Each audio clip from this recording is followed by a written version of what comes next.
అందరికీ నమస్కారం. ఈ రోజున ట్రోలింగ్స్ కి ఒక హద్దు అదుపు లేకుండా పోతుందండి. ఎంత దారుణం అంటే అసలు ఏ విషయాన్ని రాజకీయ కోణంలో మాట్లాడాలి, వ్యక్తిగతంగా దేని మీద స్పందించాలి, మానవత్వాన్ని ఎలా చాటుకోవాలన్న అవగాహన లేని మనుషులు వచ్చి ట్రోలింగ్స్ చేస్తున్నారు. సిగ్గుచేటుగా ఉంటుంది ఈ ట్రోలింగ్స్ చూస్తుంటే. ఏ మాత్రం కూడా రాజకీయానికి సంబంధం లేని వ్యక్తిని తీసుకొచ్చి మరీ ట్రోలింగ్స్ చేస్తున్నారు. మా అధినేత శ్రీ పవన్ కళ్యాణ్ గారి సతీమణి వాళ్ళ కుమారుడైనటువంటి మార్క్ అగ్ని ప్రమాదం నుంచి సురక్షితంగా బయటపడ్డారు అని చెప్పి తిరుమల తిరుపతి దేవస్థానానికి వెళ్లి తలనీలాన్ని సమర్పించుకొని దేవుడు మొక్కు తీర్చుకున్నారు.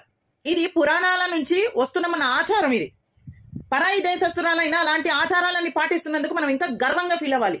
అలాంటిది పోయి దిక్కుమాలిన ట్రోలింగ్స్ అన్ని చేస్తున్నారు. సిగ్గు అనిపించట్లేదా మీకు?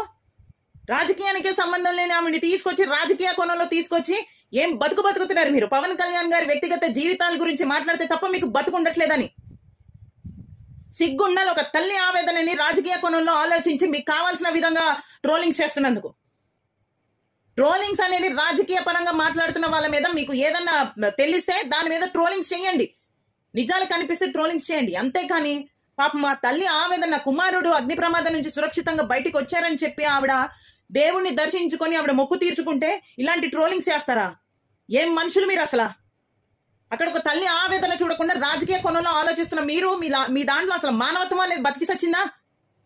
దిక్కుమాల మందంతా తీసుకొచ్చి ట్రోలింగ్స్ లో యూటిలైజ్ చేసుకుంటున్నారు వ్యక్తిగత జీవితాన్ని. ఏం బతుకులు మేము అసలు?